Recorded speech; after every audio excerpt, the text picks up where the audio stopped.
Olá, pessoal, tudo bem? Boa noite. Para quem não me conhece, meu nome é Jamile, sou parte do diretório acadêmico da Medicina Veterinária da IMED e, juntamente com o professor Daniel, eu gostaria de agradecer a disponibilidade da doutora Carla, tá, pelo seu tempinho para nos explicar um pouquinho sobre o seu trabalho. E, então, nós vamos dar início, tá? Antes eu vou comentar um pouquinho. A doutora Carla, ela é mestre em Medicina Veterinária Preventiva pela Unesp, em Jaboticabal, e é doutora em Doenças Tropicais pela Faculdade de Medicina Veterinária da Unesp, em Botucatu.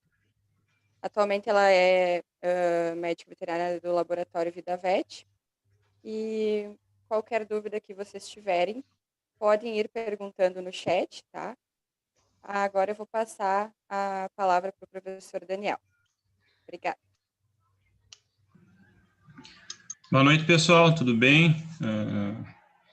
Gostaria de agradecer também, então, ao diretório acadêmico por essa oportunidade de estar levando toda essa palestra, que é bem interessante para os nossos acadêmicos, né?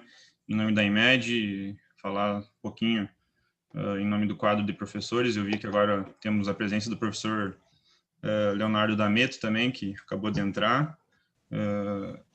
Falar um pouquinho da Resolpec, que auxiliou nós com esse contato diretamente com a Carla também, que é nossa parceira a nível de campo aqui e auxiliou para conseguir a disponibilidade da Carla, que a gente sabe que não é fácil conseguir tempo com um profissional de extremo gabarito como a Carla é. Então eu acho que a palestra vai ser de grande valia para todos nós, né?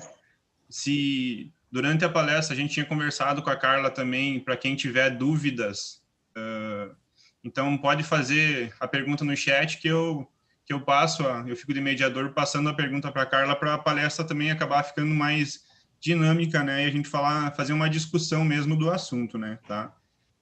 Então perguntem, pessoal, essa tecnologia é extremamente importante, a gente está utilizando no campo já e dá resultado bem expressivo quando a gente falar em qualidade de leite, né, e temos a pessoa que é ícone no assunto para trazer o seu ponto de vista para nós hoje. Então, obrigado, Carla, mais uma vez, e acho que a palavra está contigo. Boa noite a todos. Tá dando para ouvir aí? Tudo certo, Jamile? Faz um certinho para mim? Então, tá bom. Se tiver muito baixinho, vocês fazem assim com a mão que eu falo um pouquinho mais alto, tá bom? E queria agradecer, né, a Jamile, o professor Daniel, a universidade, todos aí que me convidaram para a gente vir aqui bater um papo com vocês sobre mastite, né? Na verdade, eu quis trazer um pouquinho da minha experiência, né? Lógico que existem vários pontos de vista sobre o mesmo assunto, então essa discussão que o professor Daniel vai abrir, eu acho que é muito importante, né? Porque às vezes a dúvida de um serve para vários. E queria agradecer também a Thaisa da Resolpec por ter intermediado o convite e dizer para vocês que o assunto que vocês escolheram foi a cultura na fazenda, mas que mastite é um assunto bem amplo, né? E a gente precisa de um tempo grande aí para poder estar entrando nos parâmetros um a um de forma mais aprofundada, mas eu me coloco à disposição aí de vocês, da universidade, do professor, da necessidade de novas aulas, novas palestras, a gente está à disposição, tá bom? Então, acho que a gente pode começar. Vou compartilhar aqui a tela.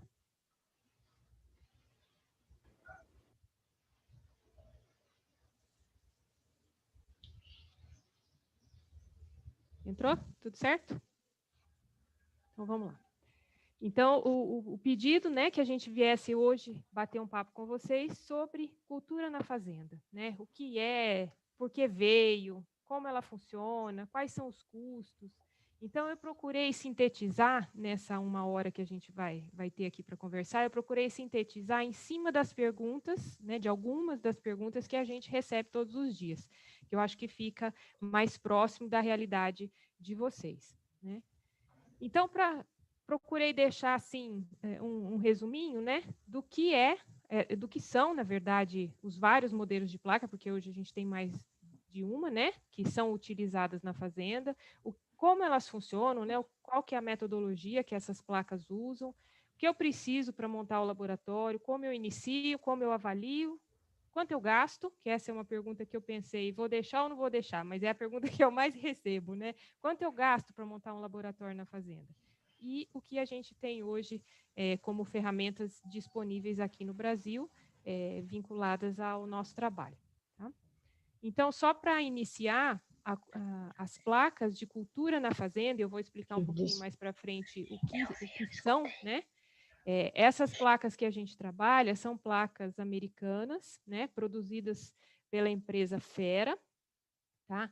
É uma empresa americana, porém, ela foi criada por um brasileiro, acho que alguns de vocês conhecem, que é o professor Rodrigo Bicalho, né, que hoje é docente na Universidade de Cornell, e ele e a esposa, Marcela, criaram, então, placas cromogênicas, que a gente fala, direcionadas para o diagnóstico de mastite, a serem realizadas na própria fazenda. Tá? Então, essas placas a gente já trabalha elas no mercado brasileiro há praticamente 3 anos, né? E aí eu vou falar um pouquinho mais de como elas funcionam no decorrer aí da nossa apresentação. Então, estou fazendo só uma introdução, já já a gente vai entrar no porquê disso tudo ter vindo para o Brasil. Tá?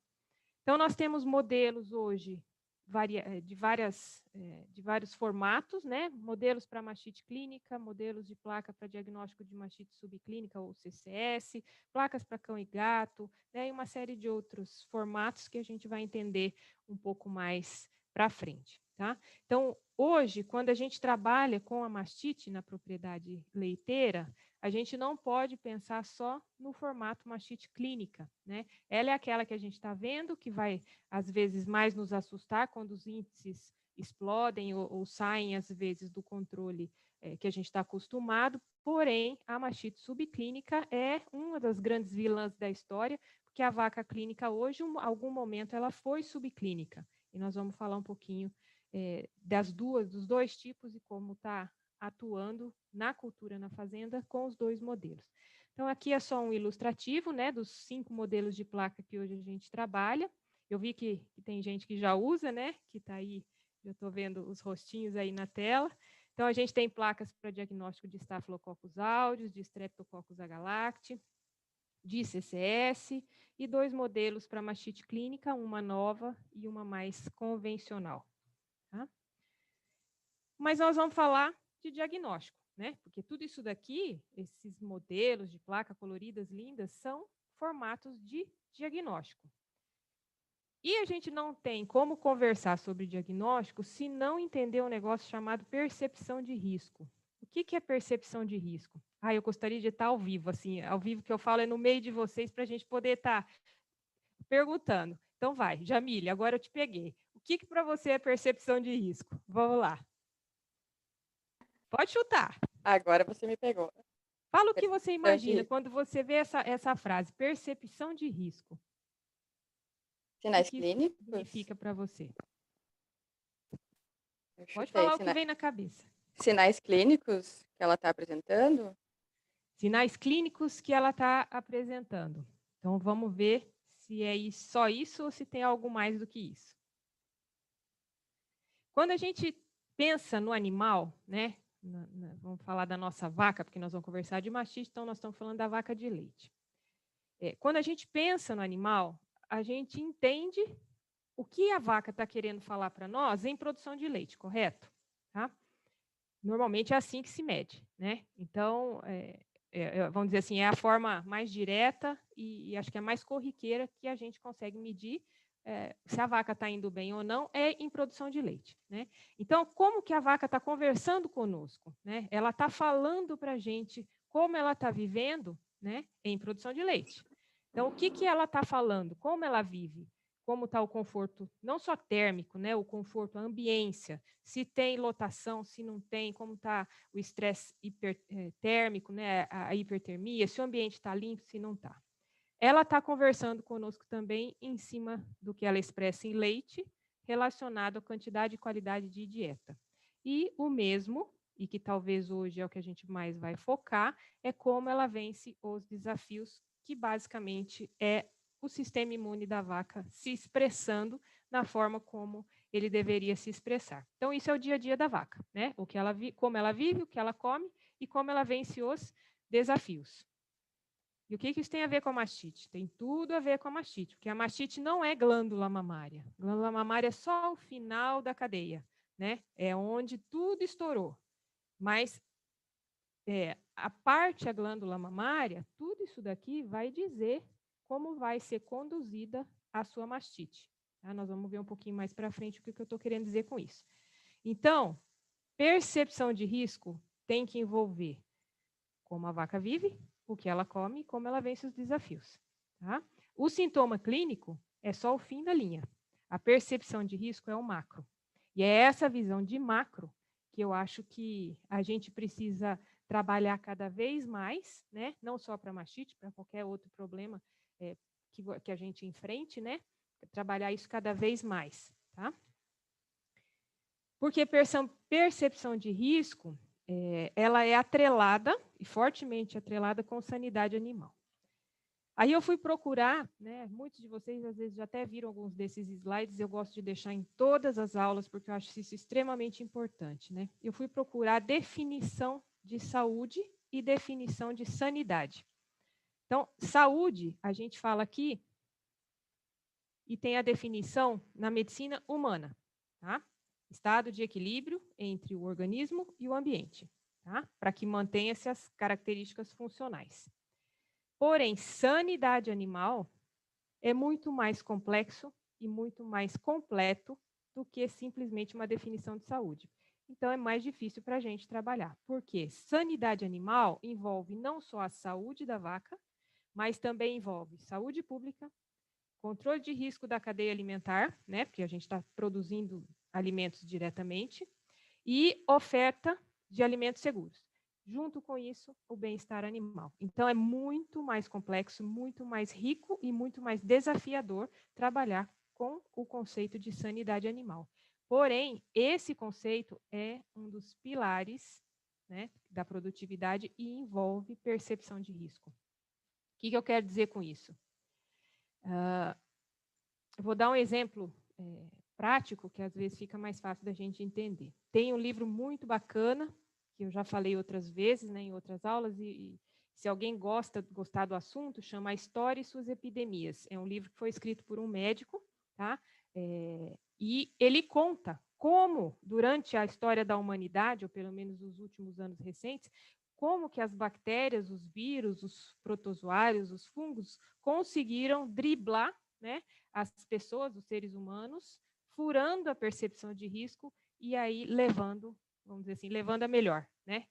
E aí ele cita vários exemplos de como as bactérias venceram a humanidade. E uma delas eu deixei aqui, né, uma frase do livro, foi que Napoleão perdeu a guerra não pela guerra em si, não pela luta de soldado com soldado. Napoleão perdeu a guerra porque os soldados do exército dele foram acometidos com febre tifoide e se prejudicaram, imunemente falando, né, e acabaram ficando fracos, muitos morreram e ele acabou perdendo a guerra. Tá? Então, percepção de risco é a capacidade de você evitar surtos. É fácil trabalhar com o surto de mastite? Quem é produtor rural aí? É fácil trabalhar com o surto de mastite? É extremamente desafiador, frustrante e caro. Então, se a gente começa a formar o nosso mental para trabalhar com a percepção de risco, a gente consegue, muitas vezes, evitar surtos. Nós vamos, às vezes, conseguir evitar quadros de mastite, mas nós vamos conseguir evitar surtos de mastite. Tá?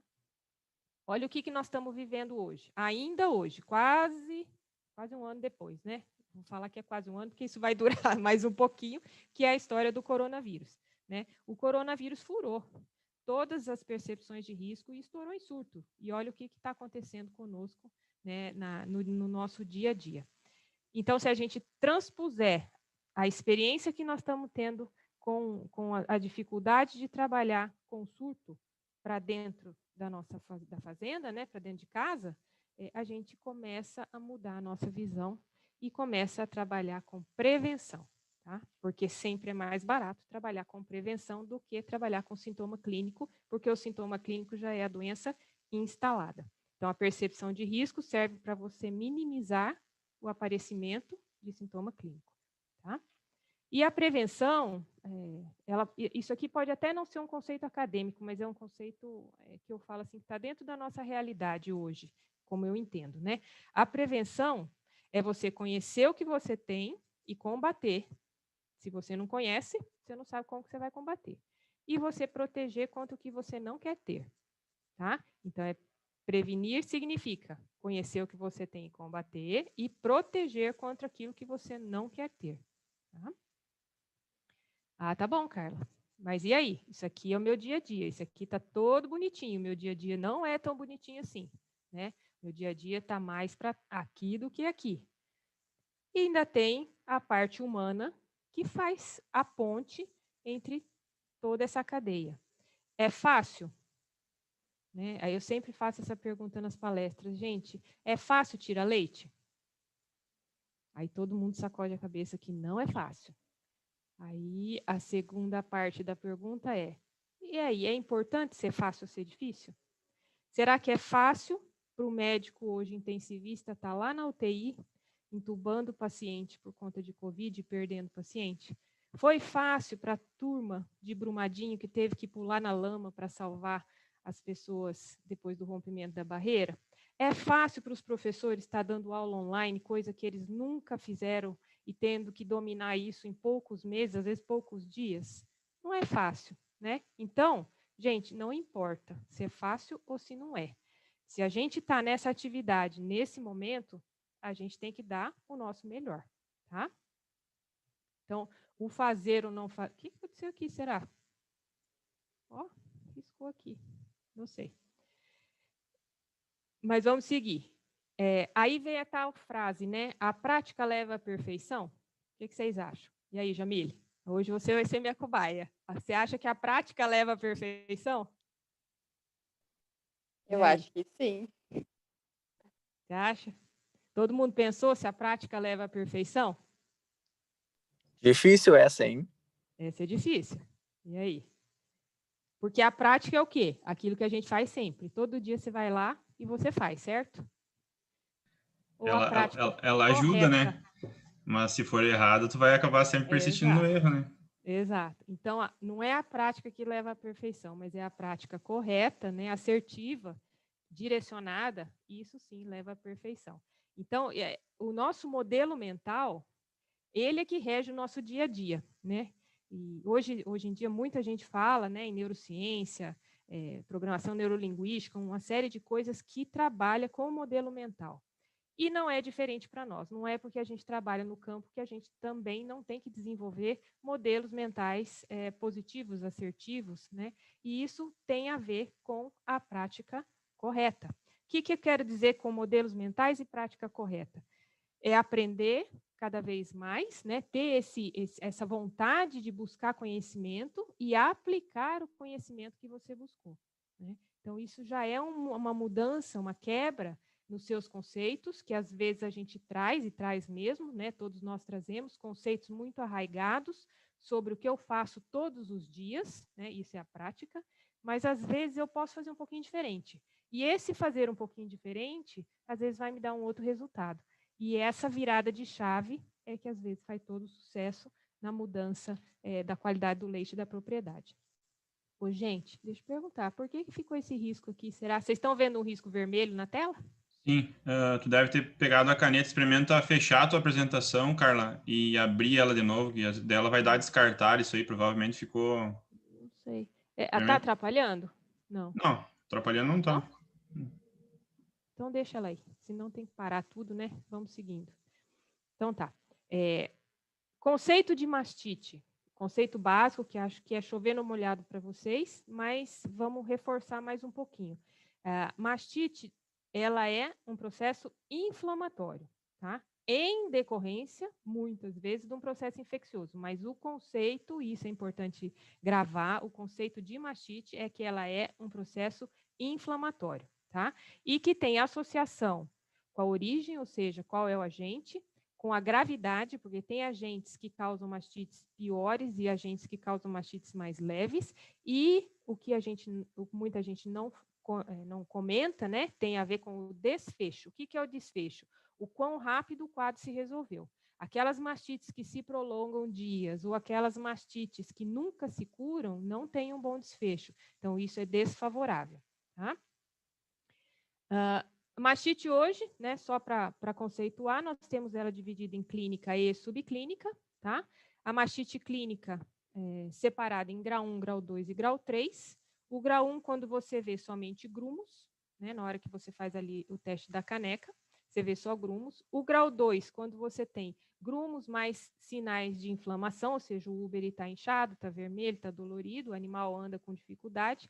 E o grau 3, quando você tem grumo, sintomas no úbere, físicos, clínicos, né? E também um comprometimento sistêmico, que se entende quando o animal para de se alimentar, quando ele deita, quando ele faz febre, né? Coisas que você enxerga que o animal sentiu, né? Igual a gente fala. Então, o grau 1 e o grau 2 são graus mais leves, e o grau 3 já é um grau avançado, e que não é por ser avançado que se entende que ele vai durar muitos dias. Às vezes uma vaca passa de grau 1 para grau 3 em 24 horas, às vezes ela já, quando você percebe, ela já está no grau 3, tá? Então, no grau 3 a gente tem que agir rapidamente, porque senão a gente perde o animal. E a mastite subclínica é aquela sem alterações visíveis, que você precisa de teste de diagnóstico para te auxiliar, como o teste CMT, né, ou a CCS, ou a cultura, para enxergar que ali tem um problema acontecendo.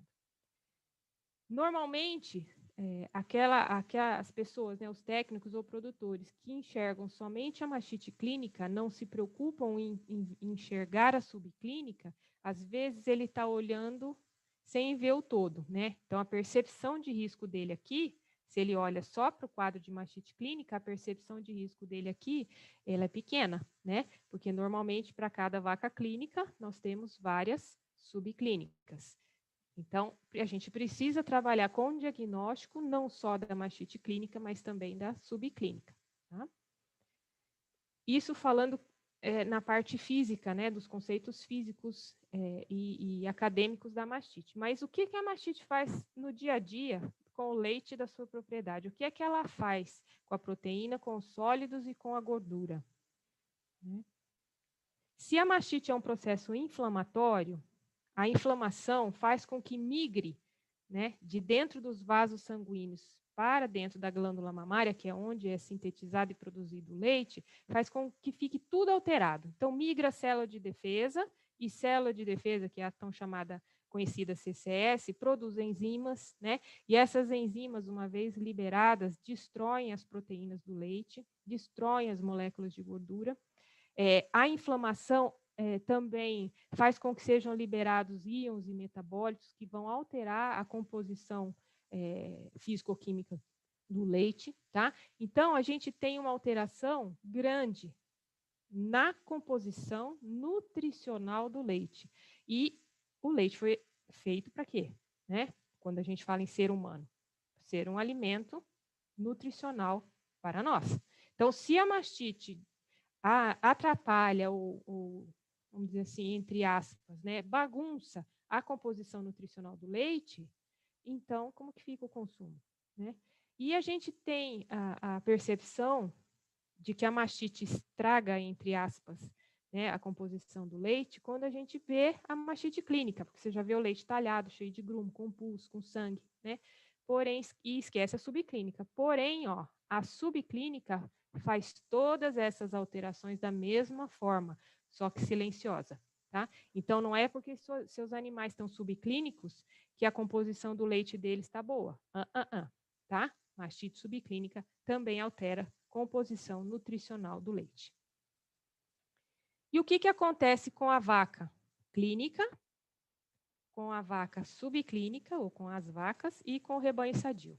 Então, normalmente, eu puxei aqui na minha cabeça o que eu achei que seria mais importante, né? Então, normalmente, nas vacas clínicas, né, ou a vaca vem a óbito, principalmente quando ela faz um grau 3, ou ela fica crônica, ou ela se cura.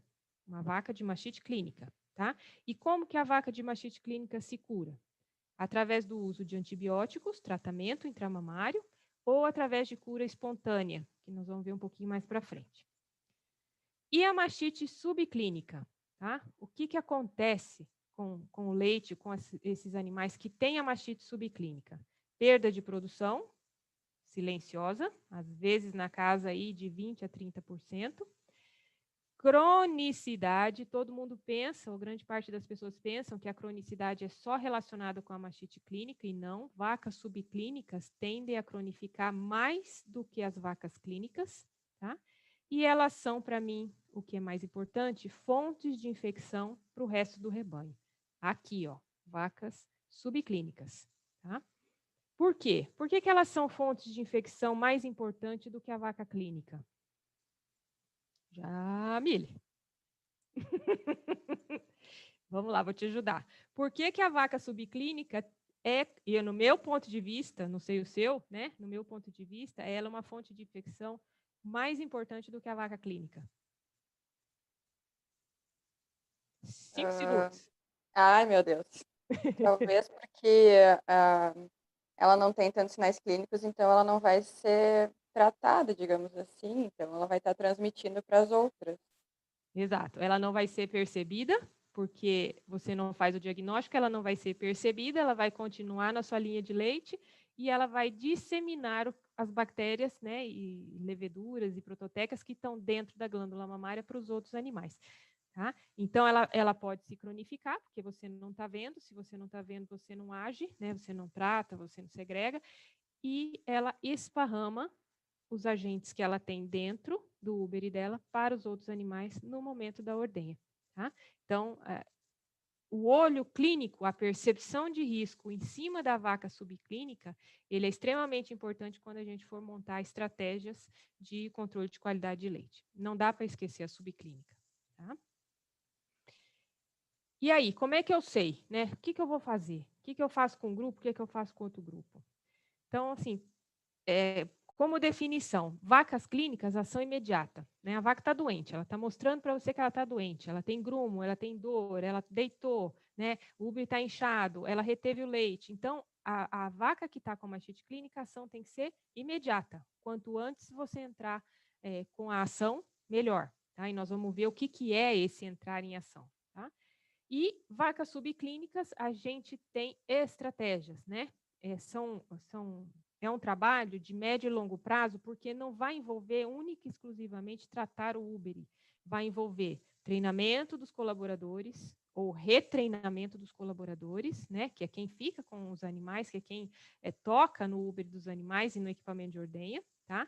Monitoramento de equipamento de ordenha, acertar a nutrição, porque lembra aqueles 3 pilares, nutrição, ambiência e estresse? Então, isso daí vai ter que ser repensado, tá? A ambiência também, porque gera estresse, e as doenças de base associadas, que nós vamos ver um pouquinho mais para frente. Com relação aos gastos, né, ou aos custos inerentes à mastite clínica e subclínica, os dois têm prejuízo, né? E vocês, produtores, sabem melhor do que eu isso daí. Então, os prejuízos são grandes, tanto prejuízos visíveis quanto prejuízos invisíveis, né, relacionados a uma série de fatores na mastite clínica e uma série de fatores na subclínica. Na mastite clínica, eu gostaria aqui de salientar doenças concomitantes. Nós vamos ver um pouquinho mais para frente o que isso quer dizer. Tá? Porque às vezes a gente perde uma vaca de mastite grau 3 porque ela tem uma doença concomitante. Então, na verdade, ela não morreu da mastite, ela morreu do efeito primário que aquela doença concomitante que ela teve impactou no seu organismo e fez com que aquela bactéria levasse a melhor a ponto de matar a vaca. Tá? E na mastite subclínica, tá? É a manutenção do problema no rebanho. Então, isso é o que dá mais prejuízo, a manutenção do problema no rebanho. Quando a gente fala em queda de produção de leite, ó, tá? Então, reduz produção de leite na mastite clínica e reduz produção de leite também na subclínica. Tá? Então, nos dois você tem quebra no leite. E quando a gente pensa, né, em redução de produção de leite, hoje já se sabe que as bactérias, a espécie da bactéria envolvida, né, seja na mastite clínica ou na subclínica, mas qual é o agente que está lá dentro, qual é o tipo da bactéria que está lá dentro, já se sabe que uma estimula uma resposta inflamatória maior, então você tem uma perda de leite mais acentuada do que outras.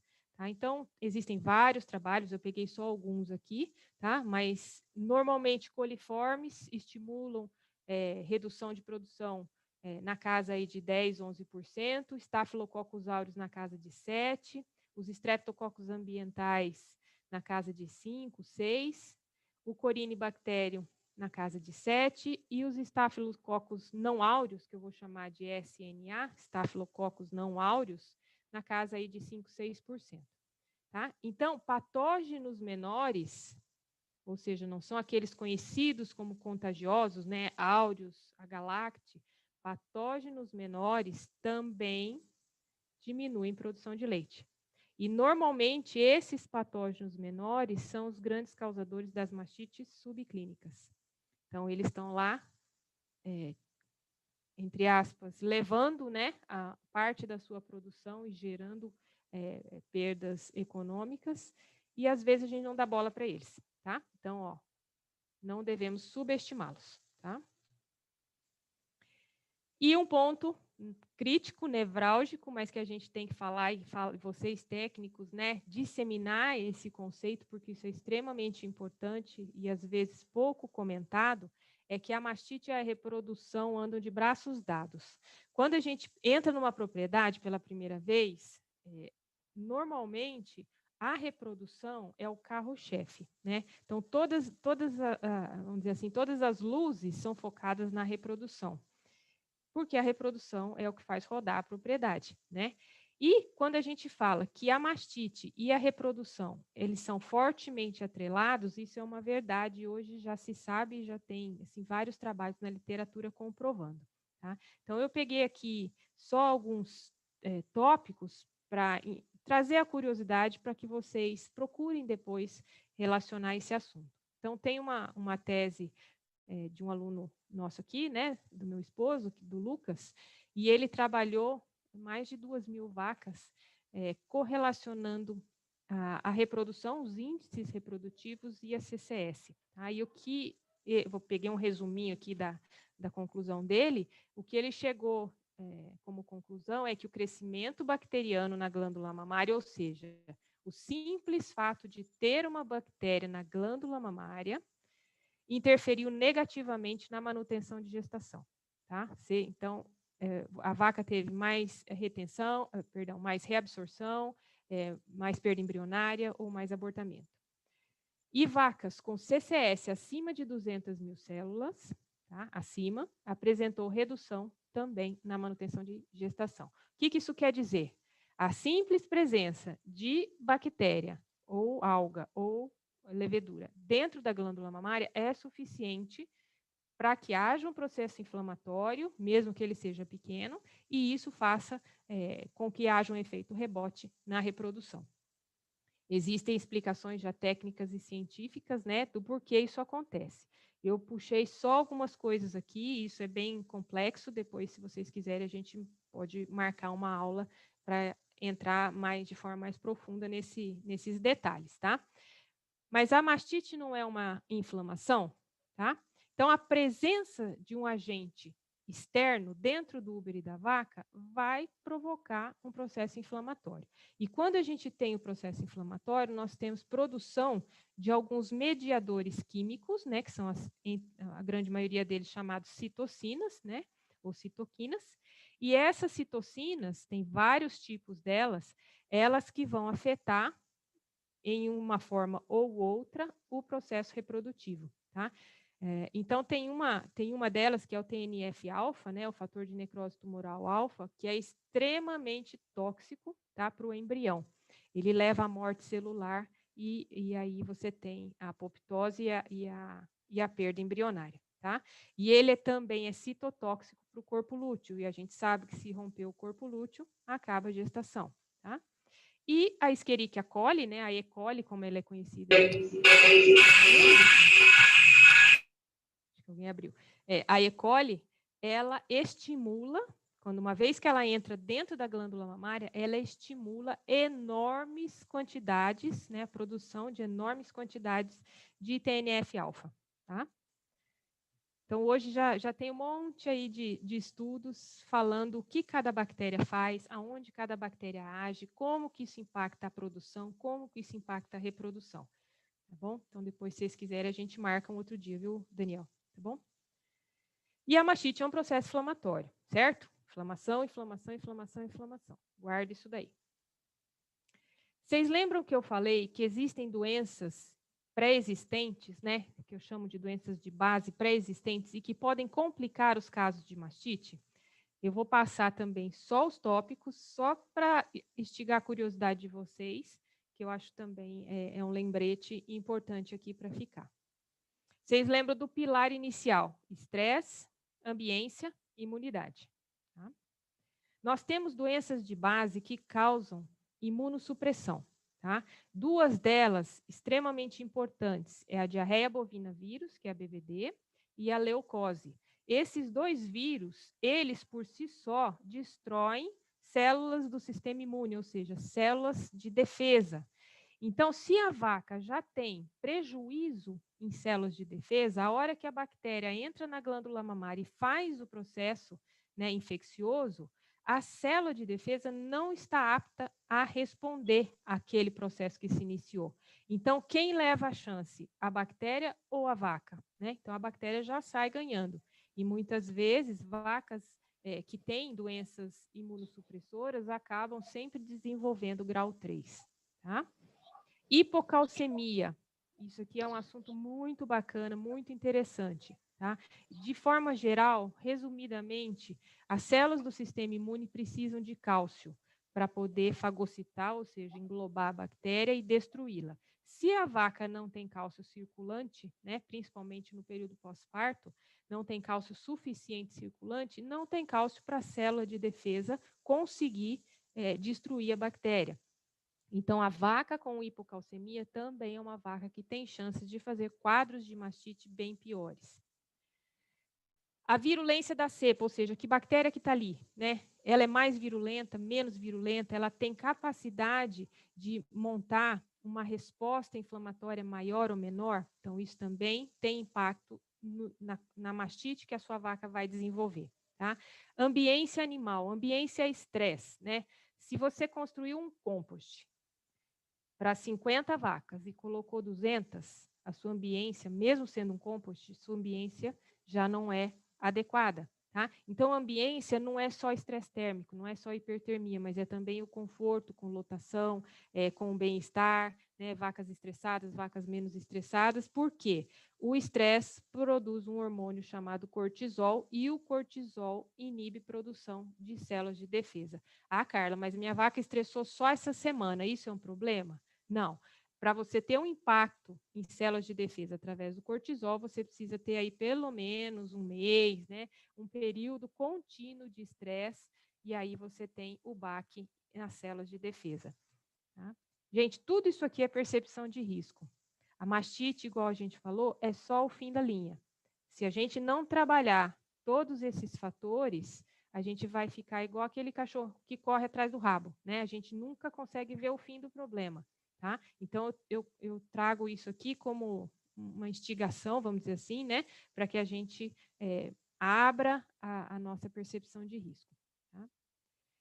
Isso aqui é muito comum para nós aqui no Brasil, né? Hipertermia ambiental ou estresse térmico.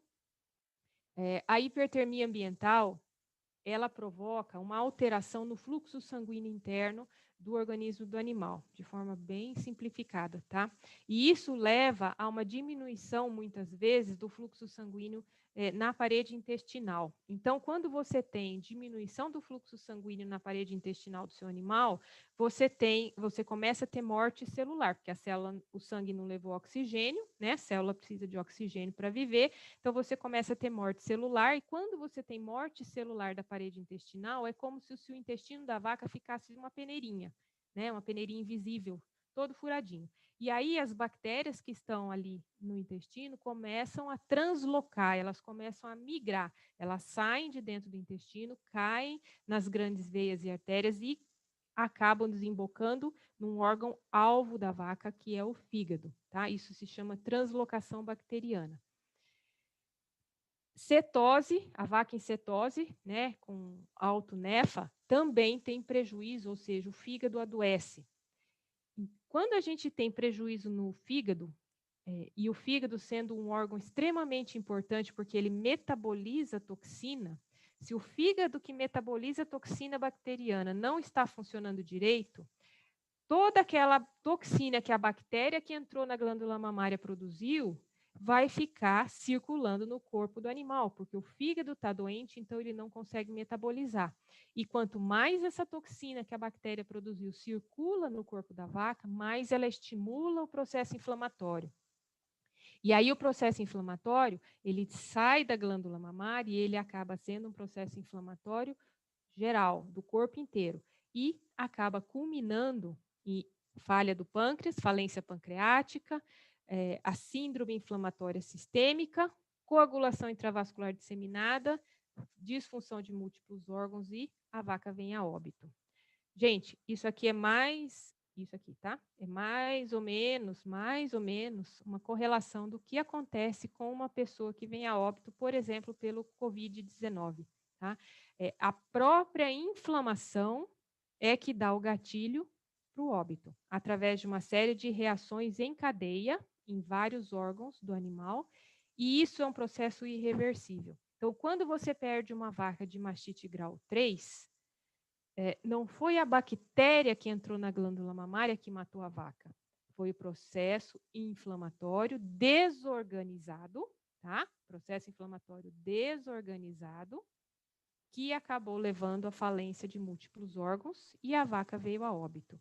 E esse processo inflamatório desorganizado é aquele desfecho mal resolvido que a gente falou lá no começo, tá? Então, a bactéria ela só começa o processo se a sua vaca é imunossuprimida, se a sua vaca tem hipocalcemia, se a sua vaca tem BVD ou leucose, se a sua vaca tem problemas nutricionais levando a cetose, ela tem a chance de desenvolver isso aqui muito mais do que uma vaca que não tem. Tá? Então, essa visão macro é extremamente importante para as novas gerações que estão vindo. Tá? Olhe o todo. Aí vem uma brincadeira que eu também sempre faço. Vocês estão vendo aqui na tela uma águia e estão vendo um tatu. Então, vou dar 1 segundo para cada um projetar aí na sua tela mental. Você gostaria de ser uma águia, né? Nós estamos falando de mastite. Você gostaria de ser uma águia ou você gostaria de ser um tatu? 5 segundos para todo mundo responder para si mesmo essa pergunta.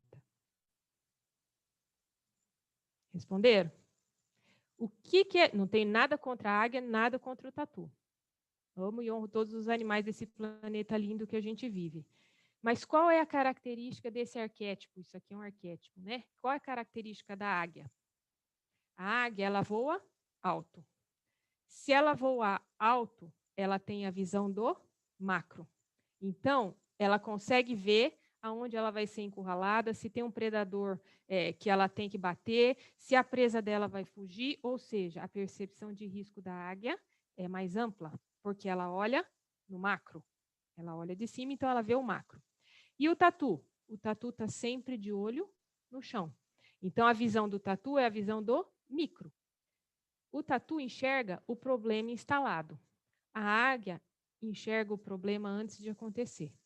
Tá? Então, quando a gente está diante de um quadro de mastite, ou perdão, quando a gente está diante de um desafio em qualidade do leite, que a gente escolha ser águia e não tatu. Se eu puder fazer uma brincadeira aqui, vocês lembram qual foi o arquétipo escolhido lá na Copa do Mundo, né? Aqui, na verdade, na Copa do Mundo aqui do Brasil de 2014, o arquétipo escolhido da nossa bandeira lá da Copa foi o tatu. E qual foi o resultado da nossa Copa do Mundo de 2014? Para os meninos aí que lembram, que gostam de futebol, nós levamos 7-1 da Alemanha, né? Então, vamos preferir ser a águia do que ser o tatu, tá? Os agentes causadores de mastite são divididos academicamente em contagiosos ambientais e outros, tá? Gente, isso aqui não é regra, tá? Eu sempre falo isso, eu gosto sempre de frisar. A gente precisa sair um pouquinho dessa caixinha. Todas as bactérias estão em todos os lugares, tá? Isso aqui foi só uma forma da academia, que a academia encontrou, de facilitar um pouquinho, né, as ações, porque existe uma prevalência maior dessas bactérias aqui serem transmitidas durante a ordenha, por isso que são chamados contagiosos, e desse outro grupo de bactérias aqui serem transmitidos entre ordenhas, por isso que são chamados agentes ambientais. E existem ainda aqueles que são presentes na pele, né, na glândula mamária, tanto na ponta do teto quanto no epitélio, que são chamados os estafilococos não áureos. E cada tipo de bactéria produz moléculas, né? Porém, todas elas, sejam bactérias ambientais ou sejam bactérias contagiosas, todas elas vão produzir inflamação. Umas mais fortes, outra menos forte, tá? Mais brandas. Mas todas elas vão produzir inflamação. E a severidade dessa inflamação é que vai dizer para você se a sua mastite vai ser mais fácil de ser tratada ou autocurada ou não. Nós temos um levantamento aqui do VidaVet, dos últimos anos, de mais de 1 milhão de amostras de leite recebidas aqui no laboratório, tá? E para a gente ver que nós temos ainda presença em alta taxa ou alta prevalência de bactérias como áureos e agalacti, tá? Temos presença elevada de estafilococos não áureos e uma presença um pouco menos marcante, cadê a E. coli aqui, ó? Tá? De bactérias ambientais. Mas isso é bem distribuído e é bem compatível com o cenário de vários outros países. E essas bactérias estimulam o CCS de forma variada. Tá? Então, o Staphylococcus aureus, uma média de CCS que ele estimula é em torno aí de 1 milhão, mas nós temos Staphylococcus aureus que não estimulam nem 100 mil de células somáticas. Tá? Ao contrário dos agalacti, que sempre estimulam células somáticas mais altas. E eu deixei aqui essa tabelinha porque eu quero mostrar para vocês que existe um Staphylococcus, que é o Staphylococcus chromogenes, é um Staphylococcus não áureos, né, um secundário, e que nós temos visto que cada vez mais ele estimula altas contagens de CCS. E normalmente ele se mantém subclínico nos rebanhos. Tá? Então, o seu rebanho não tem mais áureos, não tem agalacti, porém a CCS do seu tanque fica sempre lá em 400, 450, 350, nunca consegue baixar. Pode procurar que você tem vacas crônicas por Staphylococcus chromogenes de forma subclínica. Bom? Hoje a gente sabe que a bactéria, o tipo da bactéria, é que vai induzir efeitos na produção de leite e na taxa de cura. Então, tem tipos de bactéria que vão dar maiores prejuízos ou maiores perdas em produção de leite e tem bactérias que vão a vaca vai conseguir se curar sozinha. Tá? Mas o que mantém, então, a CCS alta, se tudo isso depende de bactéria, né? O que mantém CCS de tanque alto são as suas vacas crônicas, tá? E o tipo da bactéria que você está lidando dentro da sua fazenda. Por isso, você precisa saber qual é o agente que está lá dentro. E é por isso que a cultura na fazenda veio para ser implementada e está aí fazendo, vamos dizer assim, bastante sucesso, né? Trazendo bons resultados para as fazendas que já estão usando. Tá?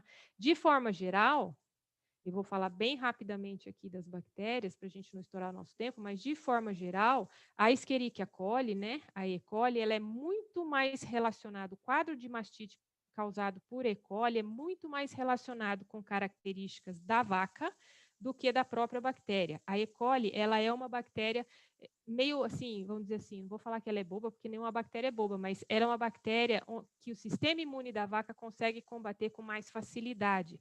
Né? Ela não tem o que a gente chama mecanismos de escape ou mecanismos de defesa do sistema imune. Tá? Ao contrário do Staphylococcus aureus, do Streptococcus uberis, que são bactérias mais difíceis, porque elas driblam o sistema imune da vaca e conseguem se esconder dentro da glândula mamária. Tá? Carla, E isso, né? Oi, pode falar. Uma pergunta rápida que a gente tem notado a nível de campo. É uma dificuldade tu convencer o produtor a identificar uma Escherichia coli na placa lá e não realizar o tratamento com antibiótico. Não sei se tu vai falar isso aí para frente, tu vai... Vou falar aqui. Acho que é o próximo slide. né?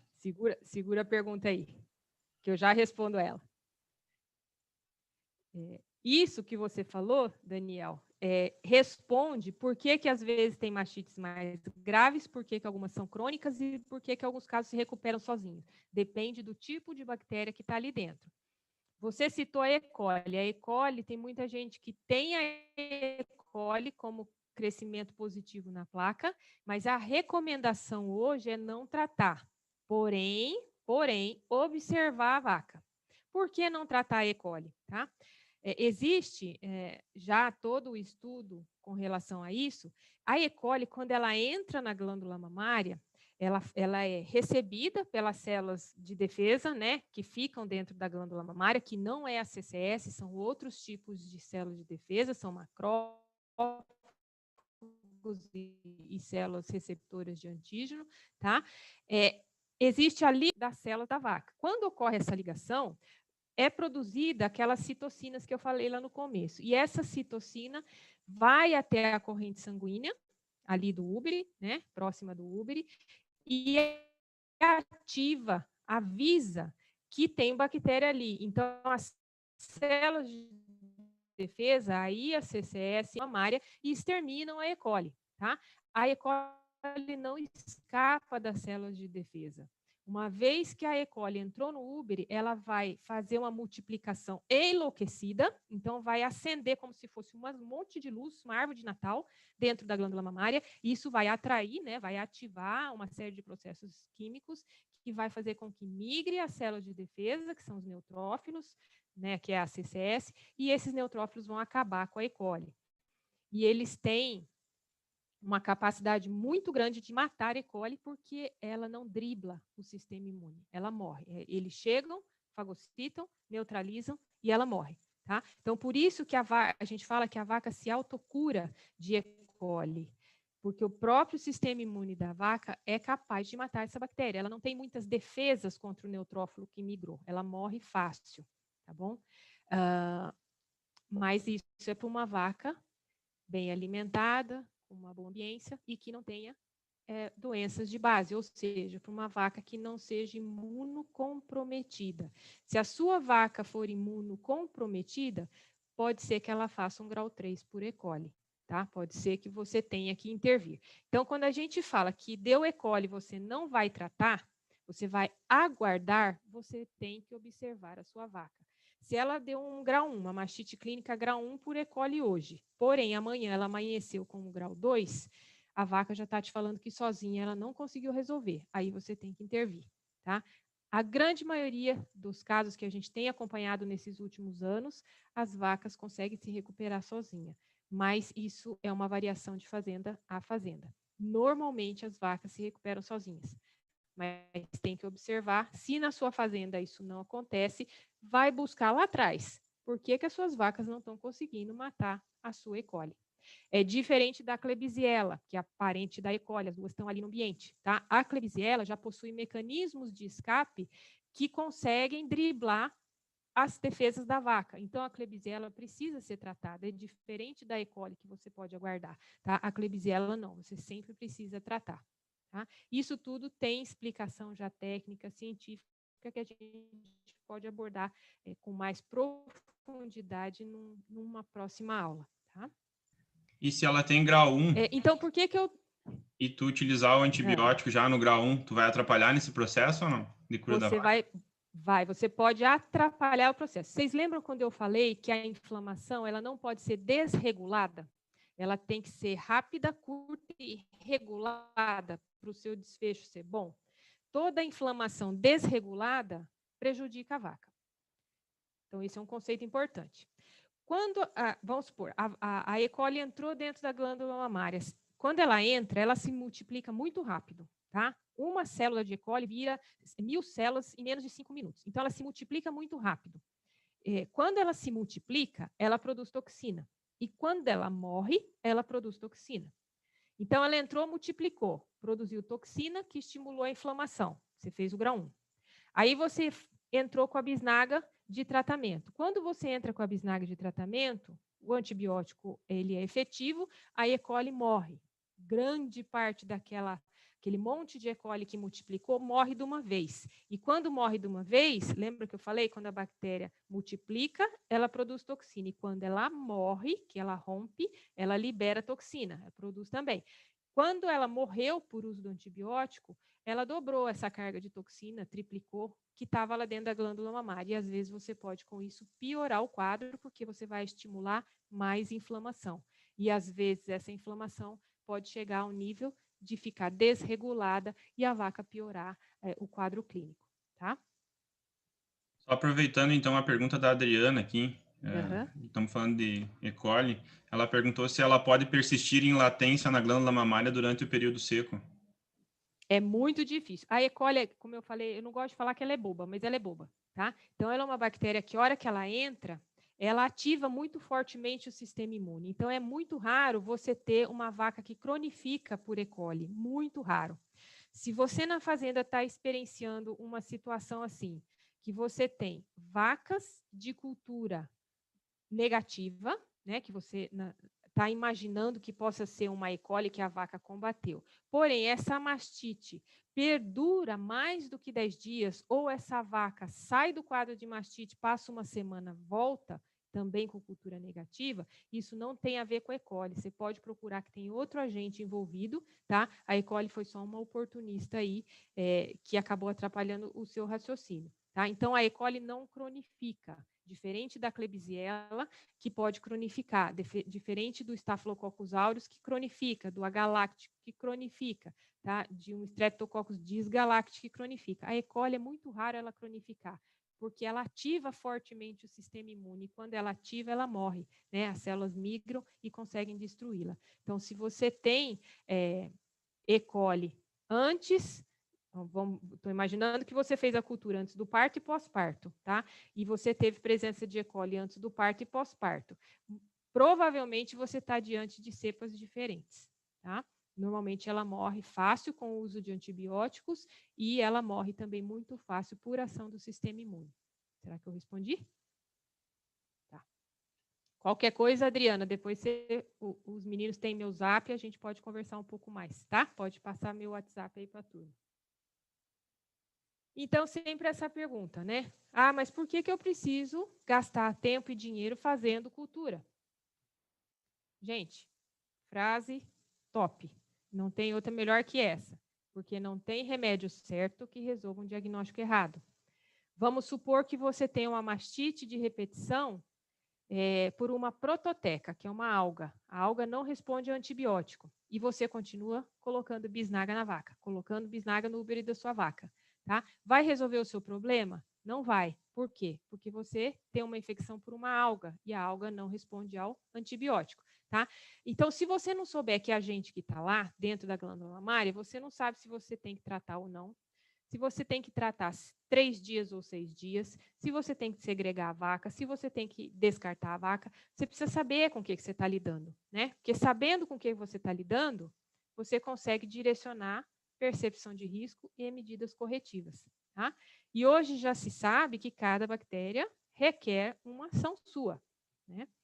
E o tratar e não tratar faz parte desse processo. E foi essa descoberta, né, que estimulou a cultura na fazenda ser desenvolvida. Então, de forma bem resumida, há alguns anos atrás, mais ou menos em 2011, a Organização Mundial da Saúde pressionou, né, os acadêmicos, né, os profissionais da academia, para que diminuíssem o uso de antibiótico nos animais de produção, em especial nos animais produtores de leite. Tá? E listaram uma série de patógenos que eles gostariam que fossem estudados e uma série de antibióticos que são considerados hoje críticos para o uso humano, tá? Porque já estão apresentando graus de resistência variados. Tá? E quando esses profissionais de várias partes do mundo estabeleceram um protocolo de estudo e juntaram, né, compilaram todos esses dados, né, que é esse trabalho aqui clássico de 2011, gigante, né, com vários pesquisadores, eles chegaram nesta conclusão. Eles pegaram animais que receberam tratamento, né? Eles sabiam a cultura daquele leite, né? Qual a bactéria que estava ali. Receberam tratamento 0, ou seja, não receberam tratamento por 2 dias, 5 dias e 8 dias. E viram isso tanto para multípara quanto para primípara. E qual foi a resposta, tá? Em taxa de cura. Tá confuso, Daniel? Deu para entender? Deu? Eu vou falando um por um. Deu? Eu vou falando um por um, tá? Então, o que eles tiveram de resultado? Para o Staphylococcus aureus, a mastite por Staphylococcus aureus, se eles não tratassem aquela infecção, nas primíparas, você teria uma taxa de cura de 0,5% e nas multíparas, 0%. Ou seja, não tratar Staphylococcus aureus em termos de taxa de cura, 0. Se eles tratassem 2 dias ou 5 dias, a taxa de cura saía de 5 pontos percentuais e passava para, no máximo, 25 nas primíparas e, no máximo, 20 para as multíparas. E se eles estendessem o tratamento por até 8 dias, essa taxa de cura aumentava para até 40% nas primíparas e 35% nas multíparas. 40% é uma taxa de cura boa ou ruim? Ruim. O que isso quer dizer? Que em 10 vacas, você tratou 10 vacas, por 8 dias, somente 4 se curaram. Tá? Então, essa é uma taxa de cura insuficiente que justifique um tratamento. Por isso que hoje é recomendado não tratar vacas de Staphylococcus aureus, porque ela não responde bem ao tratamento. Não é porque o remédio, né, não é porque o antibiótico não mata o Staphylococcus aureus. Normalmente, os Staphylococcus aureus são sensíveis aos antibióticos. Porém, os Staphylococcus aureus são bactérias ultra espertas, ao contrário da E. coli. Tá? Os Staphylococcus aureus, eles vivem dentro da célula, eles são bactérias intracelulares. Então, eles vivem dentro da célula que compõe o epitélio interno do úbere e vivem dentro da CCS, dentro dos neutrófilos. Então, o antibiótico, ele é efetivo contra aquela bactéria, porém, ele não consegue chegar onde ela está, porque ela está intracelular. Então, não adianta você dar, porque ele vai conseguir matar só as bactérias que estão soltas no leite, mas as bactérias que estão intracelulares, ele não vai chegar. E aí a vaca continua positiva, tá? Porque aquelas bactérias que estão intracelulares, uma hora vão sair para fora e vão continuar se multiplicando. Por isso que a gente fala que o tratamento para o aureus tem baixa efetividade. Então, o recomendado é não tratar, tá bom? Ou pelo menos, se tratar, não ter a expectativa de uma alta taxa de cura.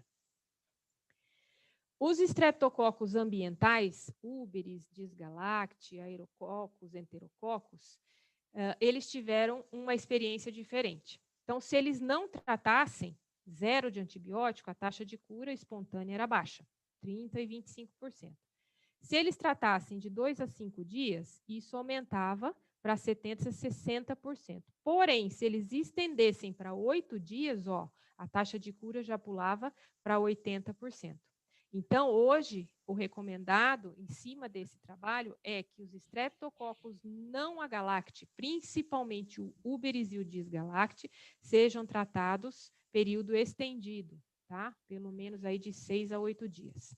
Carla, a Ana Clara perguntou aqui isso, que na propriedade dela o que tem mais dado na cultura é úberis, né? Que eles estão tratando com 6 dias com bisnaga e se está correto o tratamento que eles estão fazendo. Correto. E às vezes você vai ter que estender um pouquinho mais, às vezes chegando até 8 dias. Tá? O úberis, depois a gente pode montar uma aula só para falar de cada bactéria. O úberis, hoje a gente tem 2 tipos de clones principais circulando, causando mastite. Um clone que escapa do sistema imune e um clone que não escapa do sistema imune. Então, normalmente, as vacas que se cronificam por Streptococcus úberis possuem esse clone que ele altera a chave fechadura, né? Ele altera a molécula que promove o reconhecimento pelas células de defesa. Então, as células de defesa migram para a glândula mamária, mas não enxergam ele. E ali ele se perpetua, tá? Mesmo tendo produção de célula de defesa suficiente, ele não é reconhecido. É um dos mecanismos de escape que recentemente foi descoberto. Então, existem clones diferentes de Streptococcus uberis, às vezes dentro da mesma propriedade. Tá?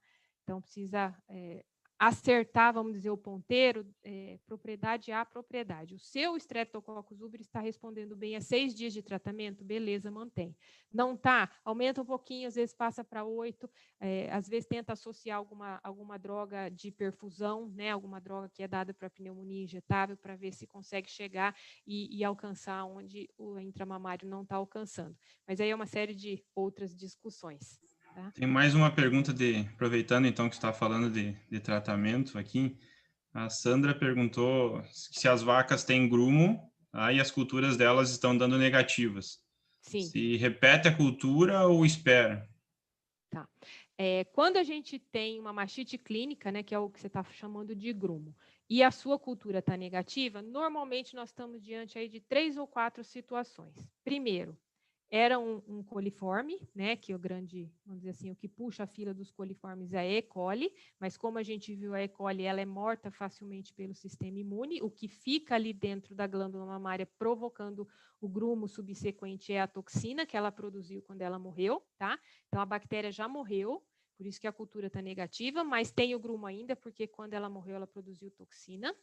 Essa é um dos fatores. Essa vaca, ela tem que ter a tendência de até, no máximo, em 9 dias, limpar o quadro. Tá? Se ela perpetuar o quadro ou se ela voltar a repetir o mesmo quadro de cultura negativa com grumo daí uma semana, não é a E. coli, é algum outro agente, tá? Que é a segunda possibilidade. Você pode estar diante de um quadro de Staphylococcus aureus, porque o Staphylococcus aureus ele tem um perfil de eliminação no leite de forma intermitente.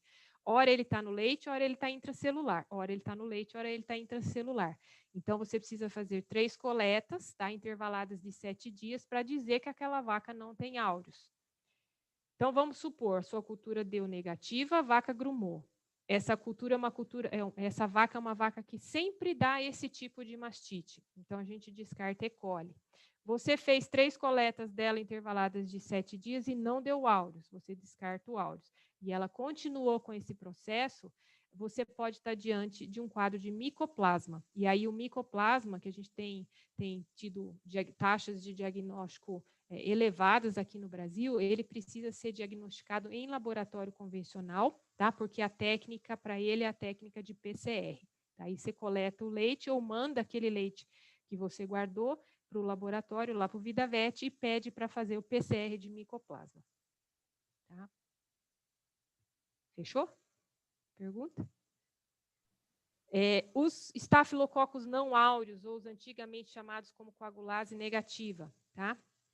Se você não tratar a taxa de cura espontânea 0,5%, 50%, se você tratar 2 dias ou 8 dias, a taxa de cura fica em torno de 70% a 80%. Então, para os estafilococos não áureos, um tratamento básico aí de 2, 3 dias é suficiente para você eliminar esse grupo de bactérias. A E. coli, foi aqui que eles descobriram que eles poderiam não tratar E. coli. Foi aqui que os pesquisadores descobriram que conseguiriam otimizar o uso, o chamado uso racional de antibiótico. Por quê? As vacas com E. coli, se eles não tratassem, apresentavam, tanto vacas quanto primíparas, apresentavam uma taxa de cura espontânea, sem antibiótico, já na casa de 80%.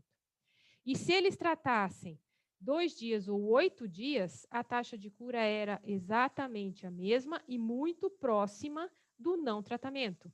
Então, eles falaram, opa, vamos deixar de tratar mastites por E. coli, porque a taxa de cura espontânea tende a ser a mesma de que quando você trata, tá? E aí que começou, então, os desafios, né, de não tratar E. coli e observar a taxa de sobrevida. E aí eles observaram que a taxa de sobrevida dos animais era alta, que a vaca realmente conseguia se curar sozinha, então preconizou-se para aquelas pessoas que querem a não tratar casos de mastite por Escherichia coli. Meu marido costuma falar, né, quando ele vai às vezes nas minhas palestras e tem sempre alguém que faz essa pergunta que você fez, né, que alguém fez. Ah, mas como é difícil convencer o produtor a não tratar a mastite por E. coli. Então, a sugestão dele é muito interessante, ele fala assim, então espera o inverno e não trata. E aí você vai ver o que vai acontecer. Ou seja, deixa para não tratar, ou seja, para fazer a sua experiência de não tratar no período onde as vacas têm um conforto térmico maior ou um menor desafio imune, né? Espera o inverno e não trata, e vê o que acontece. Aí a maioria das pessoas começa e depois tem a coragem de não tratar e vê que vai tudo bem, né? As fazendas que a gente acompanha hoje que não tratam nem as culturas negativas, nem as E. coli, essas fazendas têm uma economia aí no racional de antibiótico acima de 50%. Eu deixei um gráfico aqui no final para vocês verem. E o mesmo raciocínio da E. coli eles tiveram para o não crescimento, ou seja, para as culturas negativas. Então, culturas negativas, ou seja, onde você não teve o crescimento bacteriano na placa, se você não tratar, a taxa de cura é de 90% a 95%, e se você tratar 8 dias, exatamente a mesma taxa. Tá? Então, gente, não vamos mexer em glândula mamária que não tem bactéria. Não vamos correr o risco de levar uma bactéria através de uma cânula de antibiótico, que isso é mais comum do que o que a gente imagina. Tá? Deu negativo na cultura, não trate. Se essa vaca continuar repetindo quadros de mastite clínica com cultura negativa, aí você faz o diagnóstico diferencial para áureos e, se não confirmar áureos, manda para fazer o micoplasma. Tá? E a partir, então, das placas que você usa na fazenda, você vai saber que bactéria que está presente. Tá? Depois eu deixo tudo isso aqui para vocês, viu? De material, eu mando para vocês, que fica mais fácil da meninada estudar. E aí você sabe aonde você acha, normalmente aonde você acha cada bactéria. Tá? Então, por exemplo, se deu pseudomonas na sua placa, vai procurar se a sua água está boa. Normalmente, pseudomonas gosta de ambiente úmido e quente. Normalmente, quando a gente tem culturas positivas para pseudomonas, tem água contaminada. Tá? Então, precisa, às vezes, clorar a caixa, tem que verificar como está a qualidade da água. Tá? Ou está sendo ordenhado tetos molhados com água contaminada. Tá? Se você tiver Staphylococcus aureus, Streptogalacti ou Mycoplasma, você tem vacas com mastite por essas bactérias. Né? Você tem que melhorar toda a parte do manejo de ordenha, focar no pós-DIP e retreinar a mão de obra. Então, só alguns exemplos. Tá? A Klebsiella é muito correlacionada com teto sujo, com resíduo de cama, qualquer ele, seja areia, cama de composto, maravalha, tá? Então, melhorar a higiene do equipamento de ordenha, observar se não está tendo falhas de pré-DIP e encontrar vacas crônicas, que a Klebsiella normalmente cronifica. Então, as suas vacas crônicas são fontes de infecção e podem, durante a ordenha, estar contaminando as demais. Bom? Aqui eu só vou mostrar as placas que a gente tem de fazenda e mostrar umas fotinhos de alguns laboratórios instalados, né? Tem uma live do professor Bicalho, que eu tenho ela salva, se alguém se interessar, ele explica um pouquinho também do que fazer com cada bactéria. Tá? Então, hoje a gente tem 5 modelos de placa de mastite de cultura na fazenda, e tem uma para cão e gato, para clínica de cão e gato, tá? Todas elas são cromogênicas. O que é a tecnologia cromogênica? As bactérias elas vão crescer coloridas, né? Então, cada tipo de bactéria produz uma enzima a hora que ela se multiplica, e essa enzima vai se grudar num substrato colorido, tá? E vai expressar a cor. Então, são placas de alto desempenho que a gente fala, né? Por isso que elas têm, às vezes, um custo maior do que uma simples placa de biplaca, que a gente é acostumado a ouvir, que são placas de agar-sangue e Maconch, porque é uma tecnologia diferenciada, né? Uma tecnologia já mais avançada, mais evoluída. E o que eu preciso para montar o meu laboratório na fazenda? Gente, muita mídia em cima, mas, na verdade, tudo muito simples, porque se ele não fosse simples e não fosse prático, ele não poderia ter vindo para ficar. Tá? Fora do Brasil, às vezes, as pessoas culturam as placas, às vezes, dentro da própria sala de ordenha. Aqui a gente toma um pouquinho mais de cuidado, né? Tem sempre um cantinho ali, seja dentro do escritório, na farmácia, ou uma sala separada, onde você possa colocar uma mesa, que pode ser uma mesa de plástico, uma mesa de pedra, uma bancada de pedra, uma mesa de MDF, essa daqui é uma mesinha de MDF, esse aqui é lá do Nordeste, tá? O mais importante de tudo, você vai ter que ter esse equipamento aqui, que é chamado estufa microbiológica ou estufa bacteriológica, tá? É aí que as suas bactérias vão crescer. Então, esse equipamento aqui é fundamental para a cultura na fazenda, tá? A mesa, você pode ter a mesa que você quiser. Ela sendo nivelada, pode ser a mesa que você quiser, tá?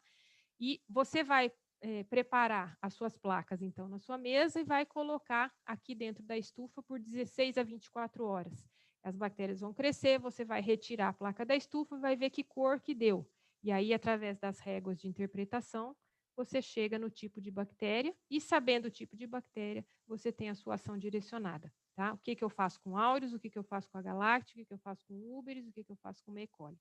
Tá?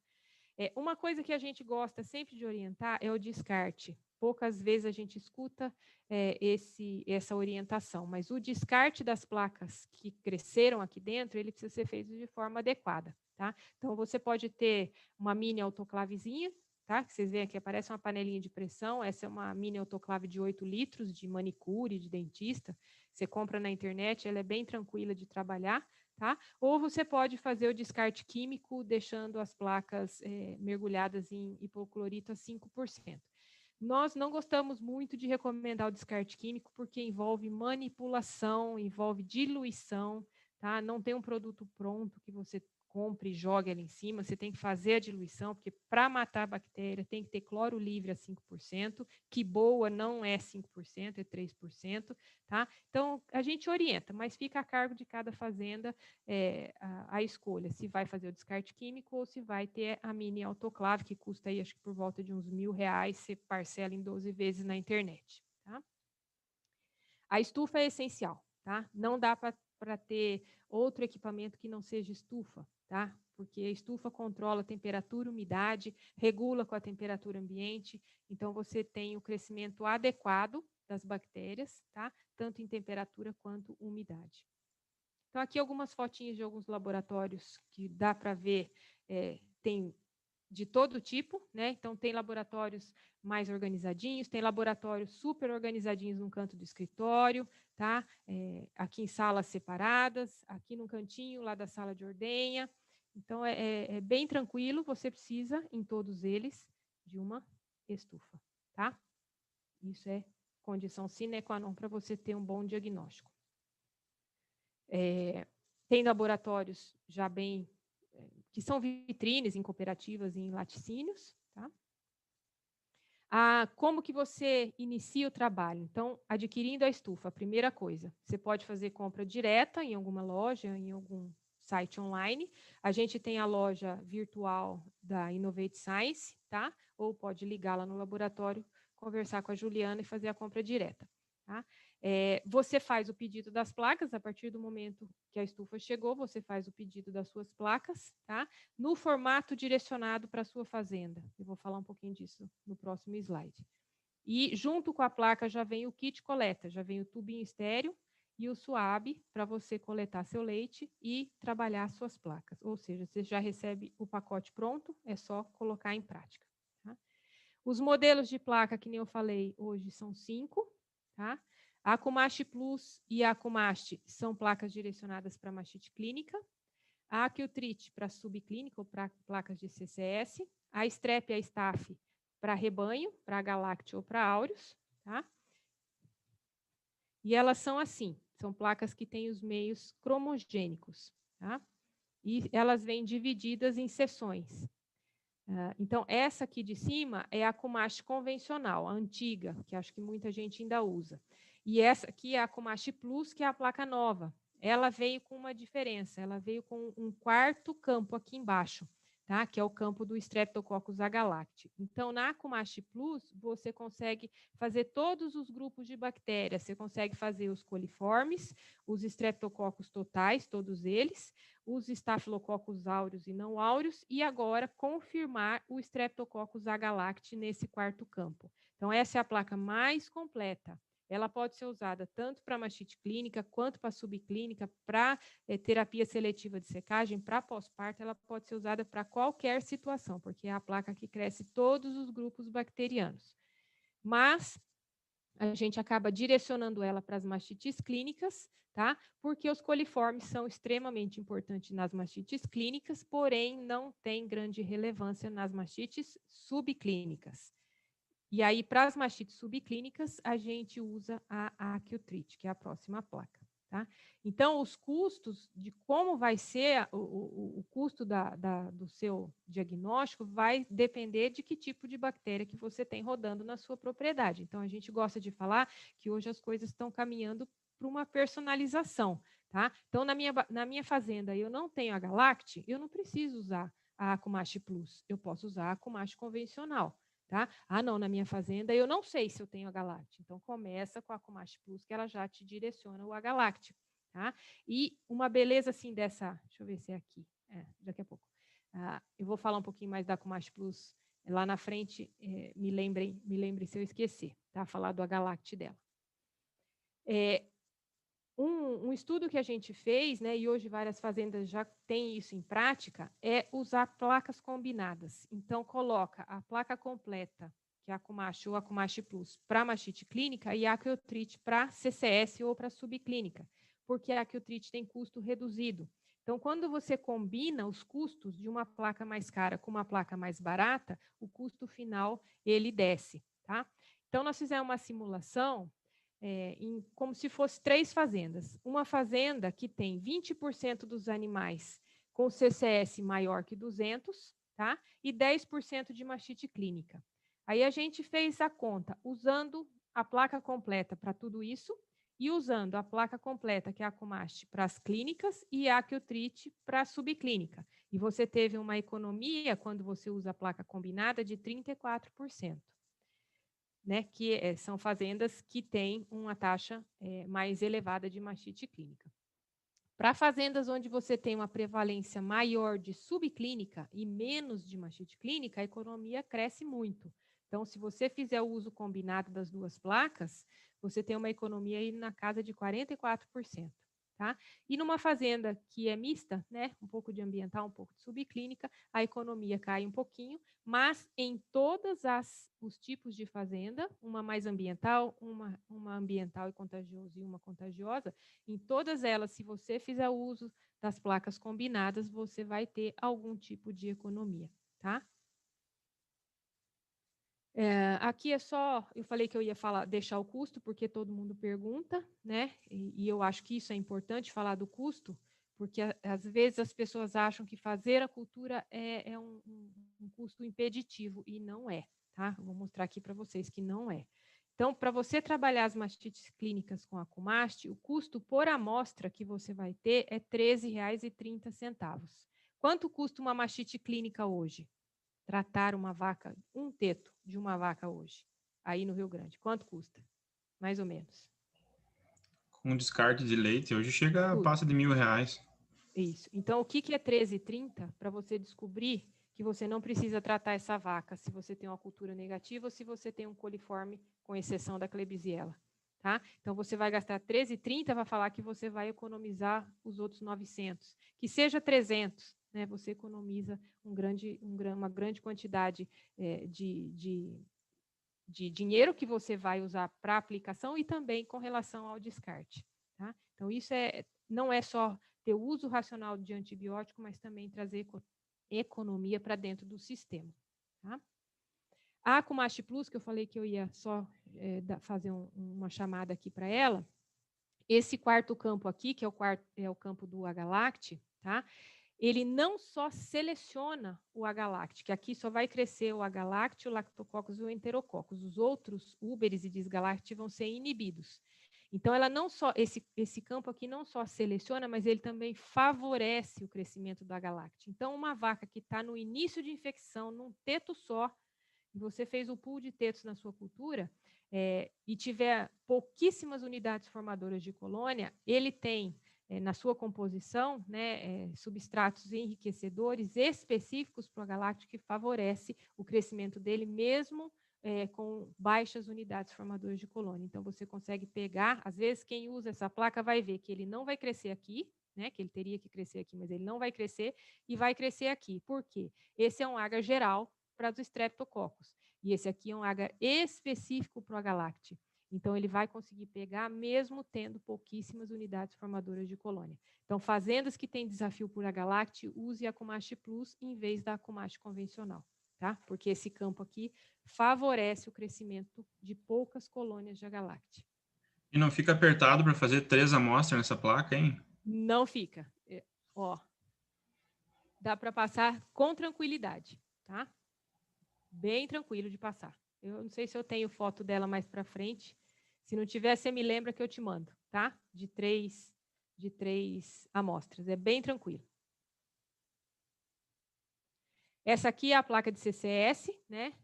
Subclínica ou novas infecções. Você pode usar ela no pós-parto, pode usar ela para terapia seletiva de secagem, tá? Sai R$ 6,50 por amostra, porque ela é uma placa de agar único. Então, você consegue colocar 8 amostras por placa. Então, o custo por amostra é R$ 6,50. Tá? Então, diagnostique as suas mastites subclínicas. Ah, mas e aí, eu vou tratar todas as bactérias que crescer aqui? Não, não é esse o objetivo. Tá? Vocês lembram que eu mostrei a tabelinha da CCS e eu falei que o Cromógenes, ele era uma bactéria extremamente importante que cronificava e tinha associação com CCS alta? Tá? O Cromógenes cresce cor de laranja aqui, ó. Então, quando você usar a Aquiltrite, você vai correlacionar o resultado dessas culturas com a CCS. E aí você vai decidir se você trata ou não aquela vaca de CCS que está impactando o tanque. Tá? Então, é para isso que ela veio. É uma placa para tratamento direcionado. Você não vai sair tratando todas as subclínicas, somente aquelas que estão impactando no seu tanque. Tá? A Aquistaf, que é a placa para diagnóstico de Staphylococcus aureus, tá? Ela também cabe 8 amostras, sai R$ 5,50 por amostra. Então, não é mais para a gente ouvir ninguém falar assim, eu não faço diagnóstico de aureus na minha propriedade, custa R$ 5,50, gente. Dá para você rastrear o rebanho inteiro, segregar suas vacas, descartar quem precisa descartar, tá fazendo as recém-paridas para direcionar. Novilha deu áureos, ela não vai passar na frente das vacas na ordenha, ela vai para o lote, se você tem lote segregado de áureos, ela vai para o lote áureos. A vaca deu áureos no pós-parto, ela não vai voltar para a linha de leite, tá? Então, você consegue trabalhar o pós-parto por R$ 5,50, tá? A Agalacte, a mesma coisa, cabe 8 amostras na Aquistrepe, R$ 5,50. Gente, rebanhos de CCS de 1 milhão, CBT alto, tem Agalacte. Rastreie suas vacas e trate as suas vacas. O Agalacte pode ser tratado, tá? E reduz a CCS e reduz a CBT quase que no mesmo mês, tá? R$ 5,50 por amostra. Aqui é o kit coleta, né, que vai junto. Eu queria fazer um aviso aqui para quem já usa.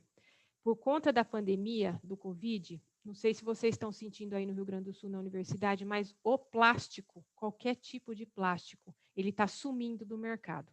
Sumindo. Porque ele está sendo direcionado para a produção dos insumos, né, tubo, suave, alça, ponteiras, né, que são usados no diagnóstico do Covid. Então, está muito difícil achar frasco de coleta, tá? E eu acredito que para o ano que vem, suave e alça a gente também já vai começar a ter escassez. Então, use de forma racional, né, os seus frascos e os seus suaves. A gente ainda está conseguindo comprar para mandar, mas às vezes vai mudar o modelo, às vezes nós vamos conseguir mandar para vocês outro modelo de frasco, porque realmente o plástico ele está sumindo no mercado. Não é só no mercado brasileiro, a maioria desses produtos vem de fora. Tá? Então, se preparem, façam alguns estoques esse ano, quem puder, porque vai acabar. Tá? No nosso site tem todas as videoaulas explicando passo a passo como você programa a sua estufa, como você descarta as suas amostras na mini autoclave, tá? Como você faz a coleta, como você faz o plaqueamento de cada modelo de placa. Então, tem uma mini aula da Acumaste Plus, da Acumaste, da Acutrite, da Acustaf e da Acustrep.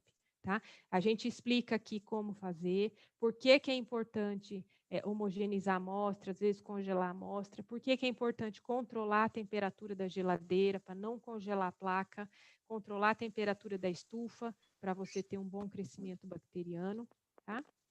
E tem também o controle interlaboratorial, que são os testes que a gente pode mandar para a fazenda para fazer um comparativo das leituras. Tá? Hoje a gente já, isso é só um histórico, assim, não é muito interessante, mas só para mostrar que nesses 2 anos e meio que a gente está trabalhando com as placas, quase que 240 mil amostras já foram analisadas aqui no Brasil, tá? Usando essa variedade de placa. Já tem por volta aí de 600 fazendas usando, 600 clientes, né? Entre fazendas, laticínios, cooperativas, institutos, universidades, tá? É bem versátil, tá? Os treinamentos na época que dava para ser presencial, a gente tinha feito vários ano passado, mas aí agora montamos tudo online, está tudo no nosso site, tá? E os clientes gostam muito, porque as placas são bonitas e são fáceis de trabalhar. Eu, pelo menos, esse é o feedback que eu tenho de quase da maioria. E aqui, só para encerrar, 2 relatos, né, de 2 consultorias que trabalham já com as nossas placas, essa da Mais Leite, da veterinária Mariana Brant de Minas, tá? Mostrando aí economia mensal em fazendas que usam a cultura na fazenda com a Kumashi, né? Uma economia mensal expressiva, tá? Entre redução de descarte de leite tratado e redução de tratamento.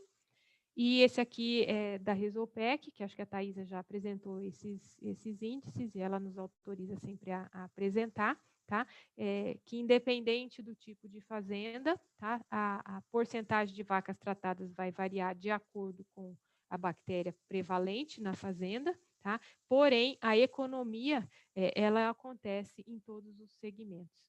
Uma economia maior ou menor, dependendo do agente prevalente na sua propriedade, mas sempre uma economia, tá? Então, acho que era isso, estourei bastante o nosso tempo, acho que uns 20 minutos aí. Queria dizer para essa meninada aí, que são minhas ex-alunas, né? Aprendi muito com elas, trabalhando no dia a dia aí da mastite, elas aprenderam também bastante, e dizer que a gente só aprende quando a gente faz. Então, mão na massa, moçada. Tá bom? Carla, tu tem como mostrar rapidamente em relação, ou falar em relação ao tipo de cor, em relação ao agente ali no diagnóstico? Eu acho que tem muita gente aqui que nunca viu a placa, né, em relação a, tipo, como é que tu faz o diagnóstico ali, o que cresce em qual meio, como é que é a cor que ela demonstra nos meios ali, só para... Vocês querem falar de todas? Deixa eu voltar aqui. Ó, esse aqui é uma foto bem didática, né? Então, por exemplo, essa é uma placa que ela chama Akumashi convencional, tá? Ela tem 3 campos, depois eu mostro ela lá para cima, e cada campo vai crescer um grupo de bactérias. Então, nesse campo aqui, cresce só coliformes. Então, cresce Escherichia coli, Klebsiella, Enterobacter, Prototeca, que é uma alga, levedura, tá? Que é do grupo fúngico. Então, são os principais coliformes, aquelas bactérias que a gente encontra nas fezes, encontra no barro, né, na água. Eles vão crescer na seção 1, que a gente chama dessa placa, tá? E aí, a cor, você vai passar o leite aqui, tá? Eu vou mostrar lá em cima, e vai incubar dentro da sua estufa. E aí, a cor que crescer aqui, você vai receber uma reguinha parecida com essa aqui, e você vai comparar que cor é essa. E chegando na cor aproximada à cor da bactéria aqui tem o nome da bactéria. Então, esse azul aqui é essa Klebsiella, tá? Deixa eu mostrar aqui, que acho que tem uma outra aqui. Vocês conseguem ver esse canto? Consegue? Então, você coletou o leite, tá? Vem com o suave que você recebe junto com a placa, molha o suave nesse leite aqui dentro e passa o suave na placa. Tem a videoaula explicando direitinho como que você vai passar. Aí você vai fechar essa placa, vai pôr na estufa, tá? Depois de 16 a 24 horas, você vai tirar essa placa da estufa e, se tem bactéria, vai crescer colorida. E aí, cada seção vai te dizer que bactéria que é. Então, essa seção aqui, que é a seção 1 da Akumashi, cresceu essa bactéria roxona aqui, ó, tá? Aí você pega a régua, encosta perto, o roxo é esse aqui. Então, essa bactéria é Enterobacter, tá? Aí tem uma sugestão de tratamento para o Enterobacter, mas isso, quem vai definir é o seu técnico, é o veterinário que te assiste, que vai te definir. Olha, se crescer essa, você vai fazer isso, se crescer aquela, você vai fazer aquilo, tá? Essa placa aqui, por exemplo, é a placa de áureos, ela chama Aquistaf.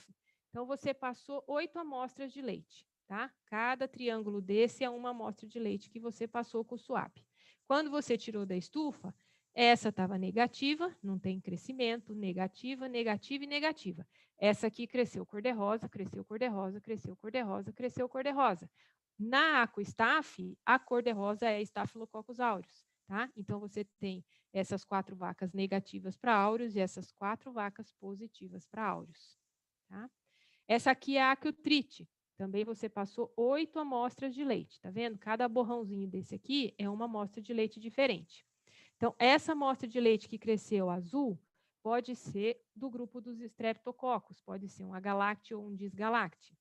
Essa cor aqui que cresceu cor-de-rosa ou com halo cor-de-rosa pode ser Staphylococcus aureus. Aí você tem que confirmar se ele é aureus nessa outra placa aqui, tá? Então, cada placa, ela vai ter a sua função.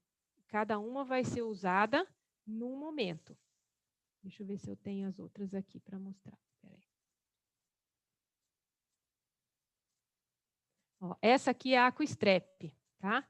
Então, na Aquastrep, que é a placa de agalacte, se crescer colônia lilás, é o Lactococcus. Se crescer qualquer cor de colônia azul, é o agalacte. E se crescer aquele rosa forte, que a gente chama de rosa viúva porcina, para os mais antigos vão entender o que eu estou falando, é o Enterococcus. Tá? E o Streptococcus disgalacti e o Streptococcus ubris, eles não vão crescer na placa de Strepto. Então, qualquer colônia azul na placa de agalacte, que é a Aquastrep, é Streptococcus agalacti, tá? Que é essa daqui. Tá? Então, aqui você vê, cresceu azul, cresceu azul, cresceu azul, cresceu rosa porcina. Então, esse é o Enterococcus agalacti, agalacti, agalacti. Tá? E aqui tem 2 agalacti. Tá? Então, a reguinha vai com as cores para você comparar. E você consegue colocar até 8 amostras por placa. Tá? A placa de áureos, né, tem as cores, acho que eu tenho ela lá em cima. A aquiltrite também tem as cores que vão na régua. Então, laranja é o cromógenes, cor-de-rosa ou com halo rosa é suspeita de áureos, aí precisa confirmar na placa de áureos. Azuis escuras você vai tratar 6 dias, porque são sugestivas de úberis. E azuis claras você vai tratar 3 dias, porque são sugestivas de agalacte ou disgalacte. Tá? Então, acho que eu tenho uma aqui de régua. Tem todos esses modelos de régua, tá? Então, todas as cores de todas as placas, você vai ter o apoio, tá? Das réguas ou do aplicativo. Não sei se deu para falar mais ou menos. Joia, muito bom. Tá? E eu tenho então, ó, a Klebsiella na Akumashi fica azul na seção 1 e a E. coli na seção 1 fica cor-de-rosa. Então, essa aqui você pode esperar e não tratar, essa aqui você trata o mais rápido possível.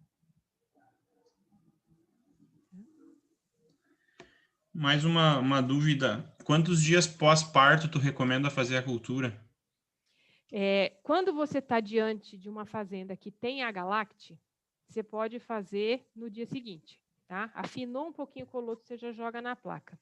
Por quê? O agalacte, ele é uma bactéria que não tem que estar na glândula mamária. É diferente de um Staphylococcus aureus, que é de pele, de um coagulase negativo ou de um Staphylococcus não aureus, que é de pele, que às vezes na descamação do processo do período seco, ele pode estar ali simplesmente como um secundário da descamação, porque ele é de pele. Tá? Agora, o agalacte não. Então, em fazendas que tem agalacte, a vaca pariu, o dia seguinte você já joga na cultura. Se você quer fazer direcionado para áureos, tá? Aí você pode aguardar pelo menos aí uns 3 dias, 3 a 5 dias, e aí você faz, tá? Para você poder ter já a descamação, já ter limpado a descamação do epitélio. Tá? Mas aí faz 3, né? 3 coletas. Essa é uma pergunta que sempre fazem, mas isso é uma coisa que varia de fazenda para fazenda. Como áureos eu preciso das 3 coletas para confirmar uma vaca, se ela já deu positiva, beleza, já morreu ali, já é positiva, você já dá o destino. Se ela der negativa, eu preciso fazer mais 2, com intervalo de 7 dias. Tá? E aonde vai essa novilha ou essa vaca enquanto isso? Tá?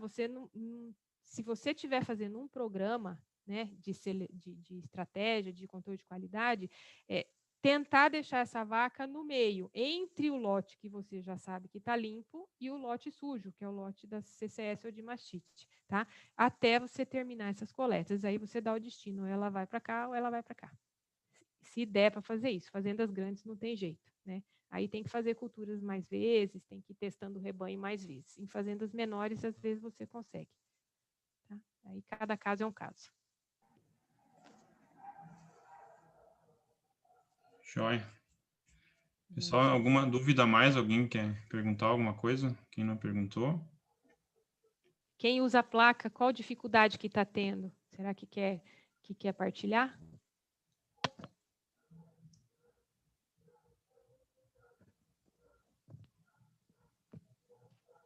Que às vezes a experiência de um ajuda todo mundo, né? E sempre a gente tem os desafios que são próprios da nossa propriedade. Então, quem usa, se tem alguma coisa que gostaria de perguntar ou de partilhar. O que acontece quando a placa resseca um pouco? É por causa da temperatura, da falta de umidade, da estufa? O que a gente vê, placa ressecada, a primeira pergunta que a gente faz, você usa estufa ou chocadeira, tá? Eu não uso chocadeira resseca mesmo, né? Agora, se você usa estufa, você tem que verificar como que está a temperatura da sua estufa. Quando você recebe a estufa, ela vem com o manual, né? E o manual vai ensinar você a programar a temperatura. Então, essa programação que está aqui, é uma temperatura programada. Você que vai escolher essa temperatura, tá? Depois que você escolheu, você está vendo aqui, essa aqui dá para ver bem essa foto. Você tem um termômetro externo, tá? Que é um termômetro digital de máxima e mínima que você coloca o sensor dentro da estufa. E é através desse termômetro externo que você vai regular a sua temperatura programada. Então, colocou o termômetro, deixou a estufa estabilizar, você vai ver se essas duas temperaturas estão conversando. Tá? Elas precisam conversar com uma diferença aí no máximo de meio a 1 grau, no máximo. Tá? Senão, você tem que ajustar a sua temperatura da estufa para que o seu termômetro calibradinho, esse externo, esteja entre 35 e 37 graus. Normalmente, a gente gosta que deixe em 36,4, 36,5, porque se sofrer alguma variação externa, ainda está dentro da temperatura de crescimento. Então, se a sua placa está ressecando, verifica a temperatura da sua estufa, tá? Pelo termômetro externo, e verifica se o seu pacote que está sobrando na geladeira, se ele está lacrado, tá? E a temperatura da sua geladeira também. É muito comum no inverno, ou quando a gente tem quedas bruscas de temperatura, o pessoal ligar mandando foto da placa toda enrugada. Placa rachada ou enrugada é placa que congelou, tá? Então, tem que ter um termômetrozinho desse também na geladeira, tá? Então, lá nas videoaulas explica direitinho porque como usar, né, os seus termômetrozinhos, que é um controle diário aí de temperatura de estufa e de geladeira.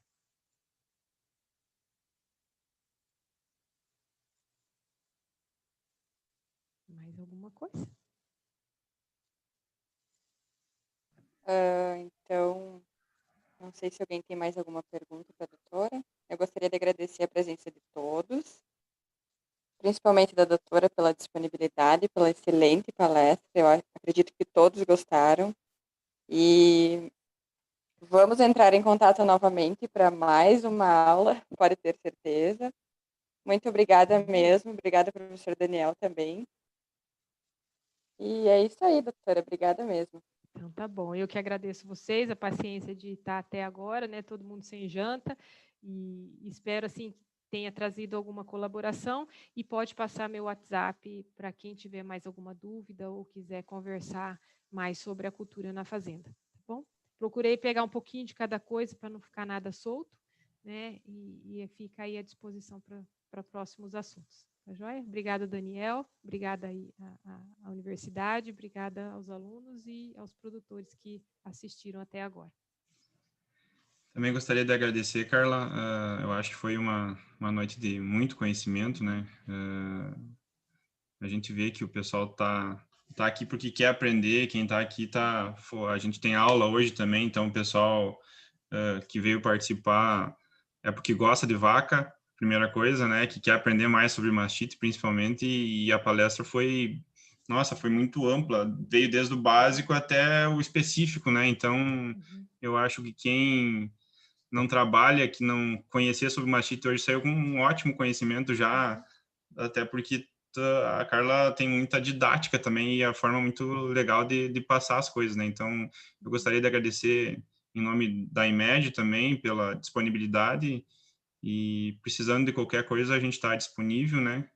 Quando vier para o Rio Grande do Sul novamente, vem conhecer a universidade também, daí vamos combinar, né? E aí, isso aí. Então, tá bom. Obrigada, gente. Tchau, boa noite. Boa noite.